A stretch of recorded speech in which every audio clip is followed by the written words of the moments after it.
Caesar.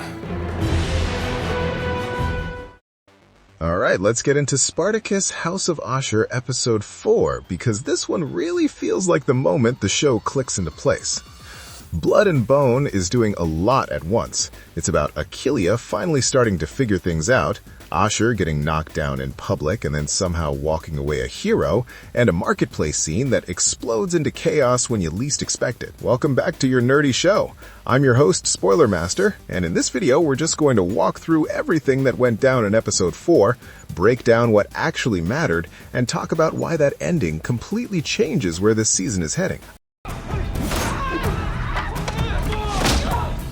Achillia's trial by Blood and Bone.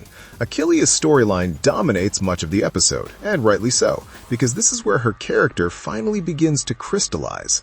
The episode opens with her training against 3 gladiators at once, including Tarchon, in a brutal simulation of what awaits her against the brothers Ferox.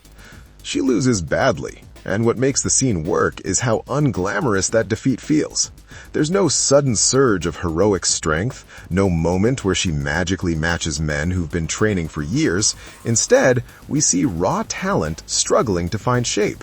Her taunting afterward is almost cruelly honest. He doesn't sugarcoat her failure, and while his motivation is self-serving, he's not wrong. Achillia is strong, determined, and fearless, but she's still incomplete. That restraint from the show is one of its smartest choices so far. Spartacus himself wasn't forged in a single fight, and Achillia is being given the same narrative patience. Her breakthrough comes from an unexpected source when Celidus joins her for dinner. What initially feels like casual conversation turns into one of the most important mentoring moments of the episode. Achillia dismisses the brothers Ferox as half-men, and Celidus immediately shuts that thinking down. He understands them better than anyone else, not just as opponents, but as weapons built for singular purpose. They don't fight like the gladiators in the Ludus. They don't hesitate, they don't posture, and they don't waste movement. Celidus's advice is deceptively simple. Take out Tarchon first, and the rest will fall apart. It's not just tactical advice, though. It's a psychological lesson about leadership and momentum in combat. What makes this moment even more compelling is that Celidus is actively helping Achillia defeat his own son. Poor showing against Achilia. Herato and Ephesus should have bested her. Yes, perhaps they would have. Celidus and Tarchon's fractured bond. This dynamic between Celidus and Tarchon is one of the richest threads House of Ashur has introduced so far.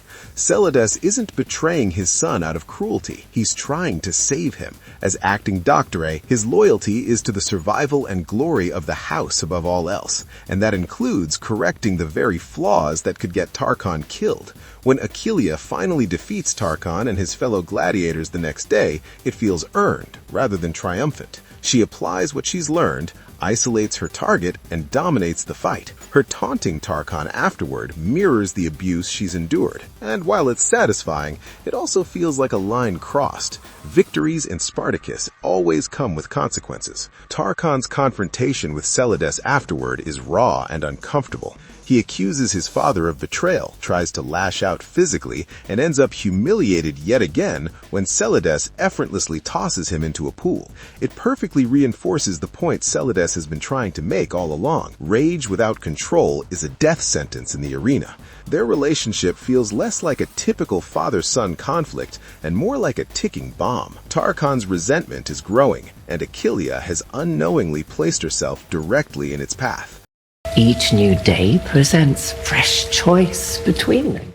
A mother, a daughter, and a city of schemes.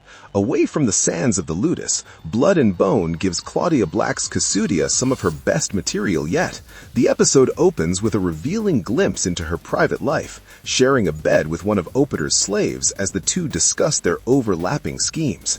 The chemistry between Black and Gibson continues to elevate every scene they share, blending manipulation, genuine affection, and mutual ambition.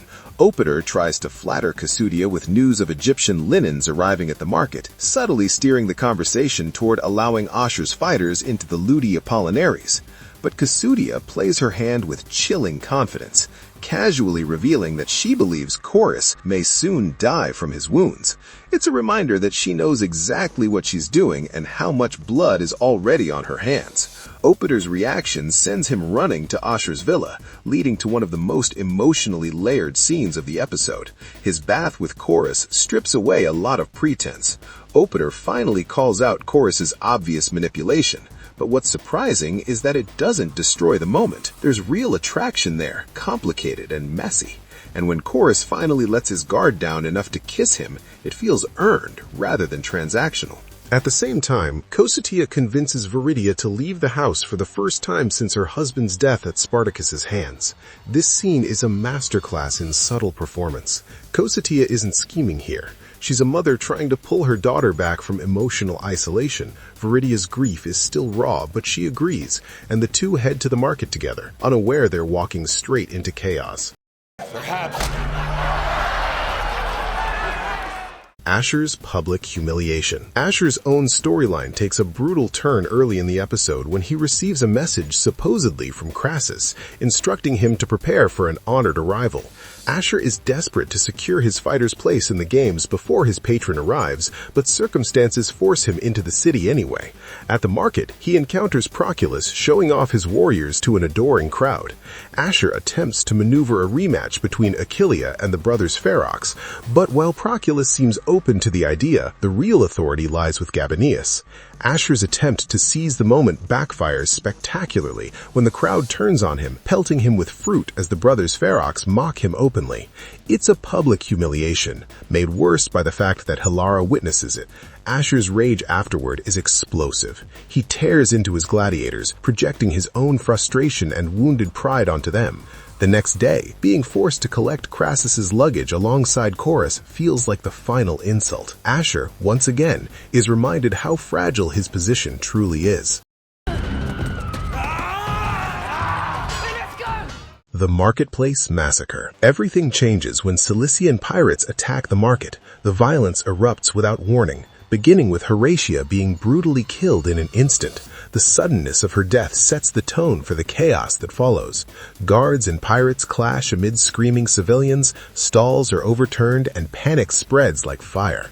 What's immediately suspicious is how focused the pirates are on Cocytia and Viridia. They separate the women, attempting to abduct Viridia while incapacitating Cocytia.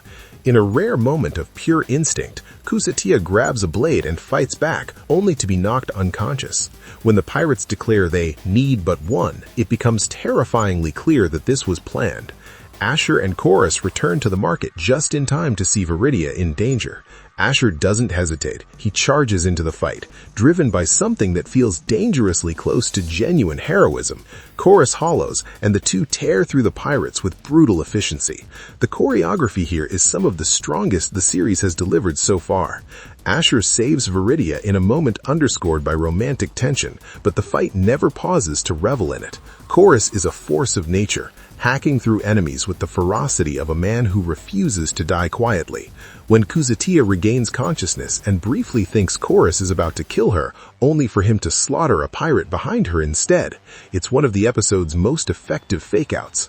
For the first time this season, it truly feels like anyone could die. Viridia! Reward, consequences, and Caesar's arrival. After the massacre, Ashur and Chorus escort Cocytia and Viridia back to their villa. Gabinius is overwhelmed with gratitude, and Cocytia thanks Chorus for saving her life, a moment loaded with irony considering she orchestrated the attack that nearly killed him. Claudia Black sells every ounce of that complexity. When Gabinius offers Ashur a reward, Ashur initially refuses, claiming Viridia's safety is enough. It's a rare glimpse of sincerity from him, but Gabinius insists, granting Ashur's fighters a place in the Ludi Apollinares. The thing Ashur has been clawing toward all season is finally secured. Back at the Ludus, Ashur celebrates with Hilara and Chorus. Hilara immediately notices Ashur's growing interest in Viridia, setting the stage for jealousy and conflict. Ashur also tells Chorus he no longer needs to feign affection for Opiter, now that their place in the games is guaranteed. Chorus agrees, but his hesitation betrays deeper feelings he isn't ready to confront. Ashur announces the news to the gladiators, confirming Achillia will face the brothers Ferox in the games. Tarchon demands to know if he'll fight, but Ashur keeps his cards close. Then comes the final twist. Expecting Crassus, Ashur rushes out to greet his patron, only to be stunned when the carriage reveals Gaius Julius Caesar and his wife Cornelia instead. Their arrival instantly changes the political landscape. Caesar's presence promises manipulation, ambition, and danger on a scale Ashur may not be prepared for. Our nerdy thoughts. Blood and Bone is a turning point for Spartacus' House of Ashur. It deepens its characters, raises the stakes, and delivers one of the most thrilling action sequences of the season so far. Achillia's evolution feels earned. Kusatia's complexity shines, and Ashur's long game finally begins to pay off, even as new threats loom. With Caesar now in play and the Ludi Apollinares secured, the series is leaving its setup phase behind and charging headfirst into chaos. And that's where Spartacus House of Ashur Episode 4 leaves us. Alliances shifting, egos bruised, and Ashur finally in the games, even as bigger dangers roll into town. If you enjoyed this breakdown, hit like, subscribe for more Spartacus deep dives, and let me know what you thought of Blood and Bone in the comments. I'll see you in the next one. No, what the heck, I'll laugh anyway.